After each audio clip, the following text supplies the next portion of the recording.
Your brother's gotta go. I'm not gonna pretend my son Marco wasn't a fuck-up. He was. In almost every aspect of his short fucking life. But he was my kid, and what happened to him can't go unanswered. You know what time it is. Streets need a body. So both Sal Baisley and Scrappy's mom indirectly both said the streets need a body, but we're gonna dissect more than just how the streets need a body. Power have a history where we see certain patterns and chess moves over again, but with a twist. And an example is how we saw Famous behave in a similar way in which Nicole did in season 1.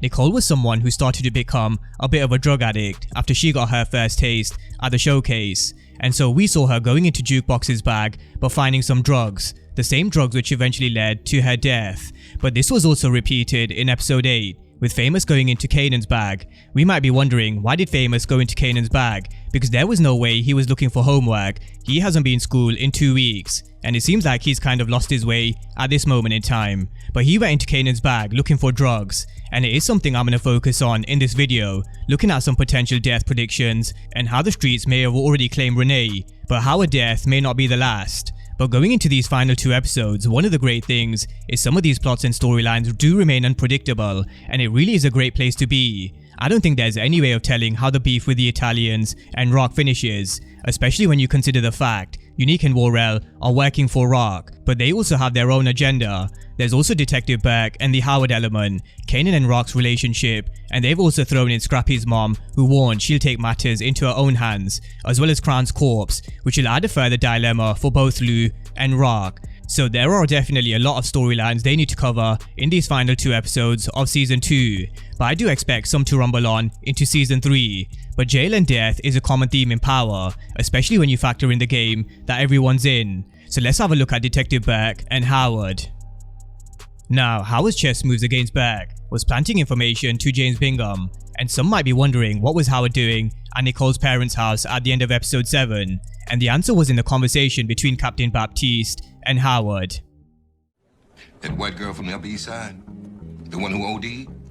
Well, her parents won't leave it alone. Now the father's in the mix. He's making noise that Burke herself is involved in the girl's death.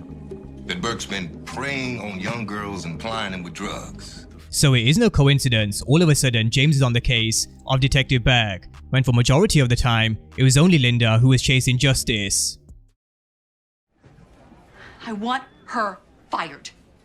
She should not be a police officer. Linda and James are 2 characters who are well connected to the mayor, and now it does seem like with a little push by Howard, the rumors are Burke has been preying on young girls and supplying them with drugs. And where do you think those rumors have come from? Detective Howard.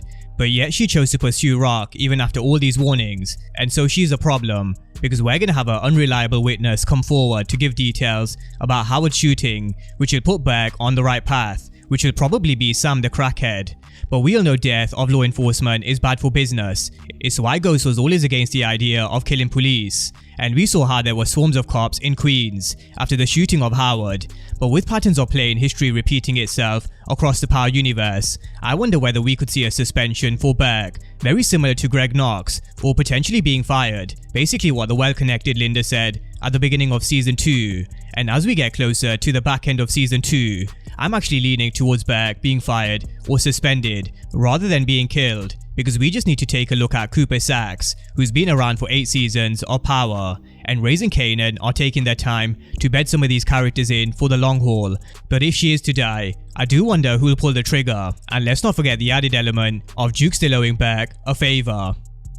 Now, as we talk about different patterns of play, I don't expect Famous to go out the same way Nicole did, but he definitely isn't in a great place. He doesn't even bother with school, he's not in the studio, he's got no job, and he's definitely running out of money. But worst of all, according to Lou and Jessica, at the beginning of season 2, all he was doing was smoking weed and getting high. But weed is just a start. So did Jukebox foreshadow what's next for Famous? Fame living like a damn crackhead over there though. That is not a tidy. Something I appreciate when it comes to Raising Kanan is the time they're taking to develop these characters and give them additional layers and time. They're not rushing anyone's story, and I do expect the same for Famous. And even though it does point to him turning into a potential crackhead and a drug addict, I don't expect him to go out the same way as Nicole did, not in season 2 anyway.